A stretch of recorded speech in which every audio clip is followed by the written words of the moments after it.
G'day guys, welcome to this episode of Aussie English. Today I have beautiful, special, lovely, sexy guest, my wife Kel. She's on the podcast. How's it going, Kelly? Good, how are you? Good. Chugging along? Yeah. Yeah, doing well, Trying doing to well. stay awake. Yeah, you are or I am? I am. You are. Right now. You're battling. Kel's still battling with the baby and waking up at night and breastfeeding and everything. So, this podcast episode, I had a question from, I can't remember the person. It was on Instagram, and they asked if we could do an episode on languages, language learning, and the baby. So how we plan to raise a bilingual baby.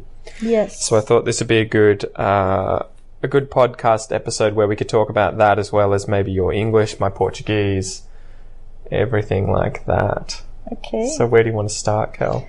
This is on you.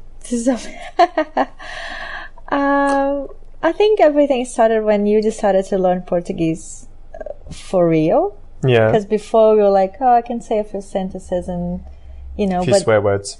But then you decided to take it very seriously, and we had a baby. And how do you think that went? And how did I take it seriously? For those listening who don't necessarily know the story, what exactly happened, and how do you think I've gone? I think the first thing that helped was living with Brazilians in Canberra, because we live in a house with 3 other Brazilians apart from me. 4 at times. 4, yeah. Note to you guys: if you come to Australia, try as hard as you can to move in with other Australians. Yeah. Or at least other people who don't speak your native language, so you're forced to use English because it makes a massive difference. And I remember, it's funny because I remember in Canberra we moved houses a lot. And there was one time we found a house full of Brazilians, and we decided not to live there with them because I didn't want to, lose my English. Yeah. And then because at the time too, you should mention you were working at the Brazilian embassy, so you were speaking Portuguese all day, every day anyway.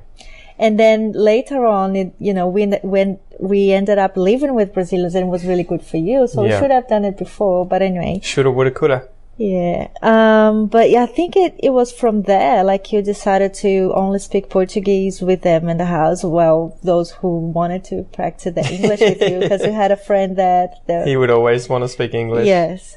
And then when we moved back to Ocean Grove, we decided to speak in Portuguese only in the house. Yeah. That's been really helpful. Yeah. So it's weird speaking to you in English, to be honest, isn't it? It's weird for me because it doesn't come out as naturally as before because I'm not practicing enough, obviously. So yeah, it's a bit funny when I have to say like, I love you. It's like, what? That was it. Yeah. We're so used to saying "te amo" in Portuguese that it sounds very weird to sometimes say these phrases in English because we just never say them in English. Yeah, it's really awkward. I don't know, it's funny. And I've had a few moments like that, right, where I came out of my office the other day and started speaking to my mum in Portuguese. It was funny because you didn't understand why she was looking at you like, what? And you were like, I'm talking to you, and then we were both like speaking in Portuguese. I always thought that people who did that were just making like a point of showing off the fact that they spoke another language. Bilingual problems. Whoops. Did you know that I also speak Portuguese? La la la la. But no, I had been sitting in the office. I heard my mum come into the house, and for whatever reason, I thought of what I wanted to say to her, and it just was in Portuguese in my head. So that was the thing that came out.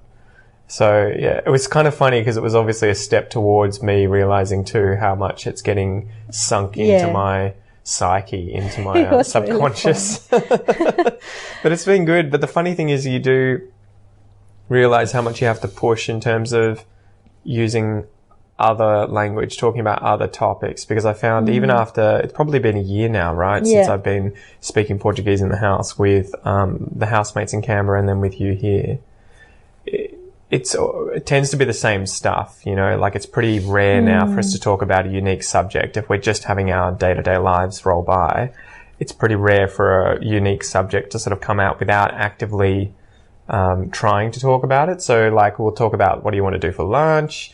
Do you want to go out today? Are your parents coming over? What do you think of the food? What do you think of this book? Did you want to watch a movie?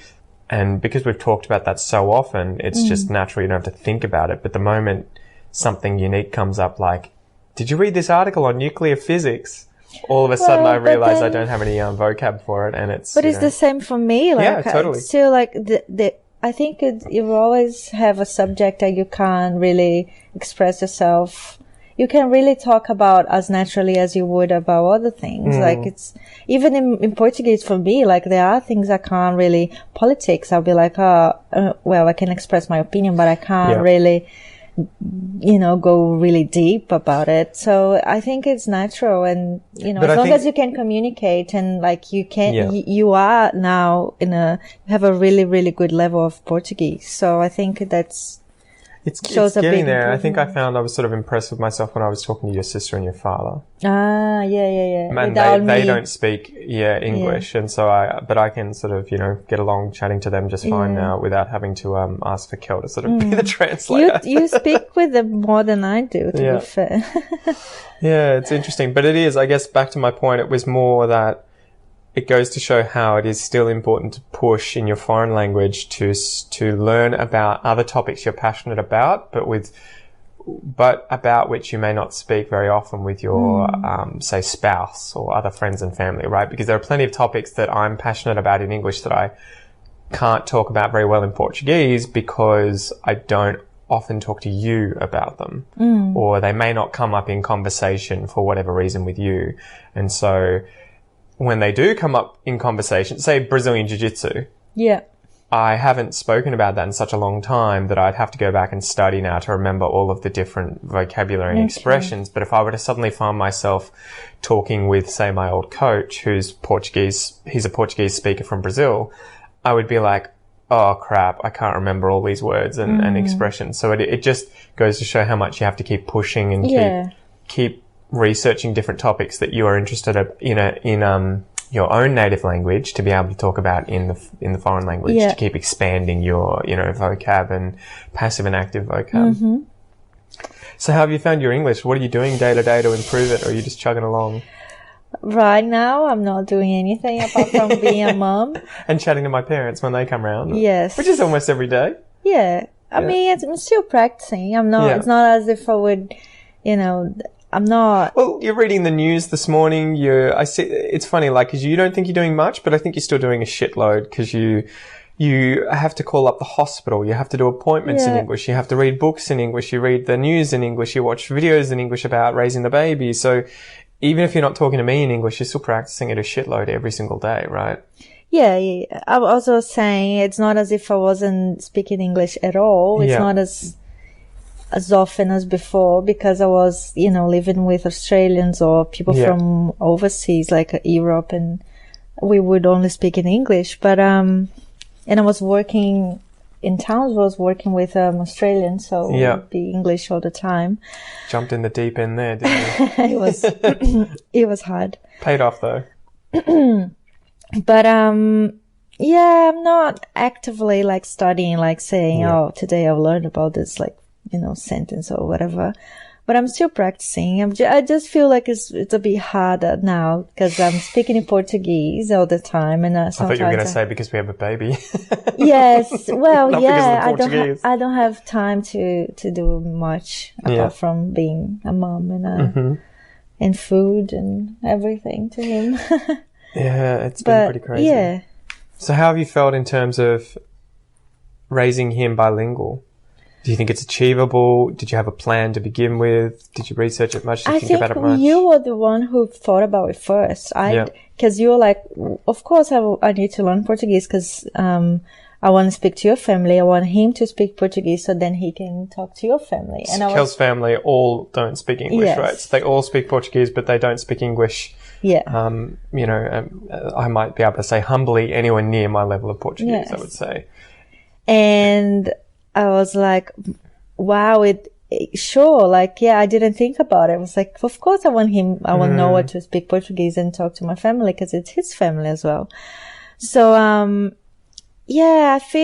think it's achievable. I just fear those like teenage years when he will be like, I don't want to speak Portuguese.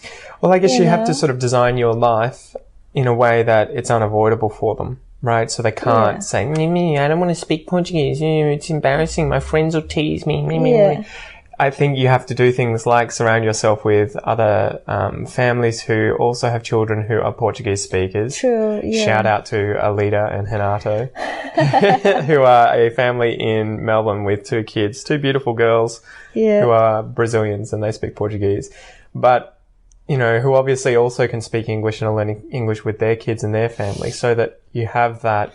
It has a use. I think the most important thing is for the children to realize it has a use, a purpose, right? Yeah. It's just not like mom and dad forcing him to speak this weird language. Yeah. It's just, we actually need it. I get it. Well, and I think too, we'll have to make a concerted effort to get him to engage with the culture. Mm-hmm. So it's not just him speaking, you know, this weird English at home and then he goes to school and speaks English and, you know, interacts with everyone else in English.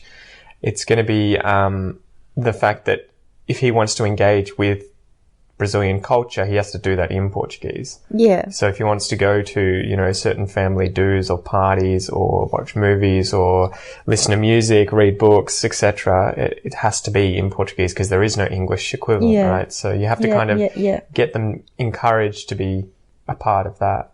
But it is difficult, right? If you want to talk about, you've got a friend in Geelong called Morgana. Yeah. So she's married to an Australian bloke as well. He doesn't speak English. Doesn't speak Portuguese. Speaks English pretty well. I hope so. But they're raising their child, right? Yes. With both languages. Yeah. But we went to a party at Morgana's and she had a bunch of women come over who are also married to Australian guys, right? Yes. Yeah. Brazilian women who are married to Australian guys.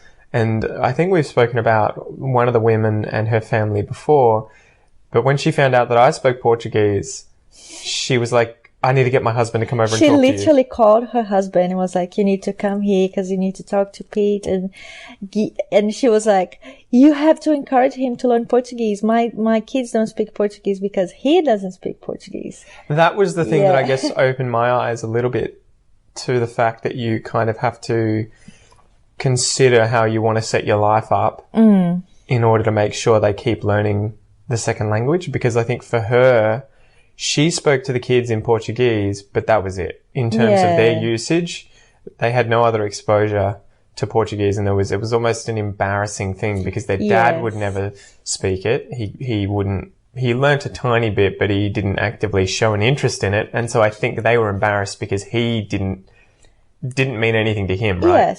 Yes. And I think the kids didn't see it as dad's not doing it. So, you know, I think you have to be the role model. You have to set an example. Yeah. And so I think that as well is why it's so important for me with Noah for me to be learning Portuguese, for me to be reading, for me to be engaging with the culture, wanting to learn more about it, and then using it as much as possible, even if it's just him and I out and about in the street.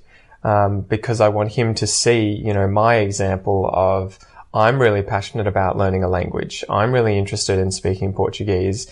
And so he's going to see, when I speak Portuguese with Dad, he gives me more attention or he encourages me or he likes it. And so it's going to be this positive feedback loop, right? When I do this, I feel good because I get attention that's positive and I get reinforcement. Whereas if the shoe's on the other foot and you have a dad who's always like, sorry, I don't speak Portuguese, or don't speak that with me, or, you know, is disencouraging the kids to speak it, of course you're going to have them end up being like, well, this is embarrassing, I don't want to do it. How do you think it's gonna go with your parents though? Because I imagine for the first few years, let's say when Noah starts saying his first words, it'll probably be in Portuguese, right? Mm-hmm. Because, you know, we speak to him in Portuguese already.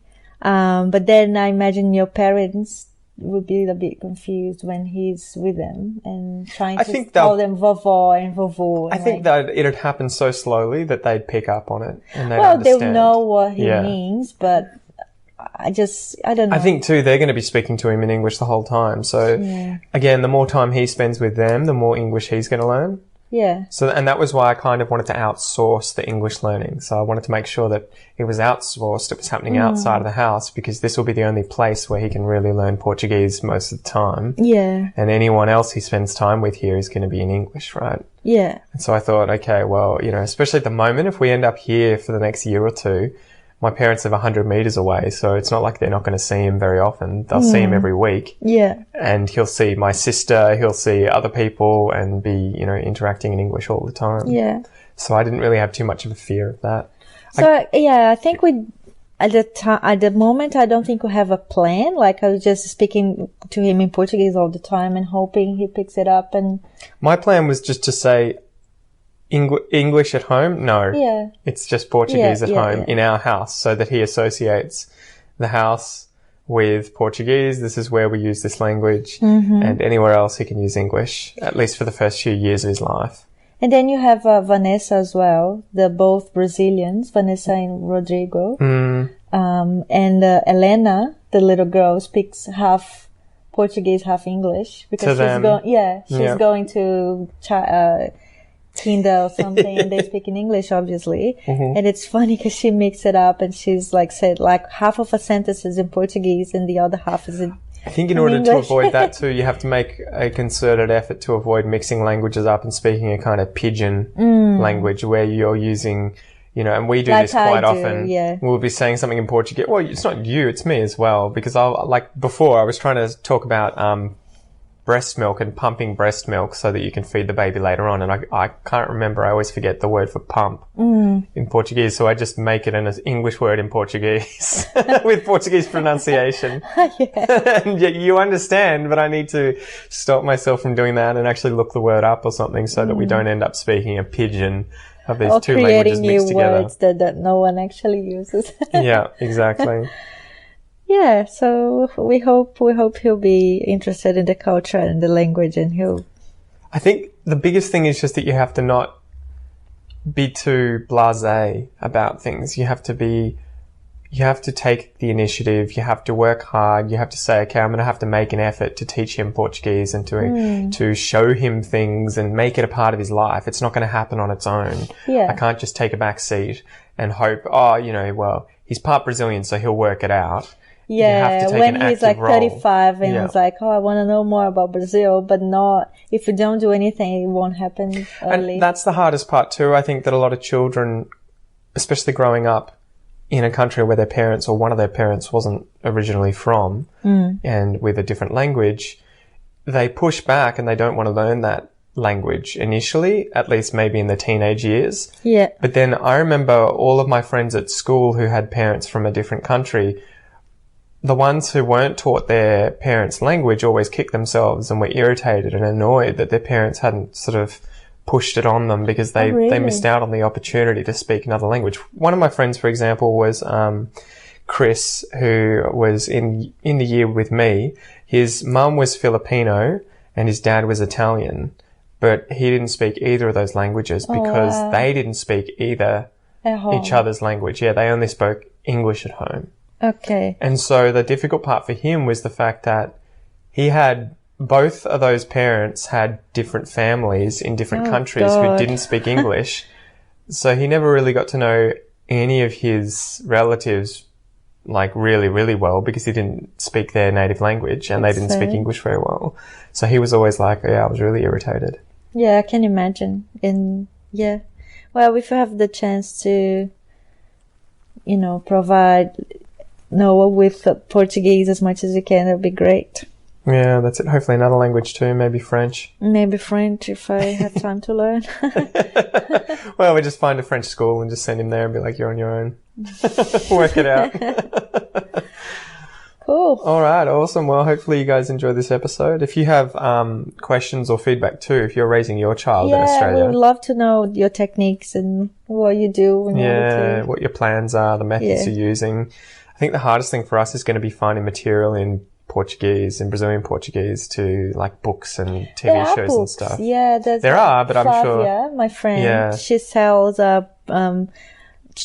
books like children's books. Yeah, children's books in Portuguese in Australia. So but accessibility wise, it's a lot harder. Yeah, right? Definitely. Yeah, so you have to again go out of your way. Don't just be like, we'll get the English ones, screw it.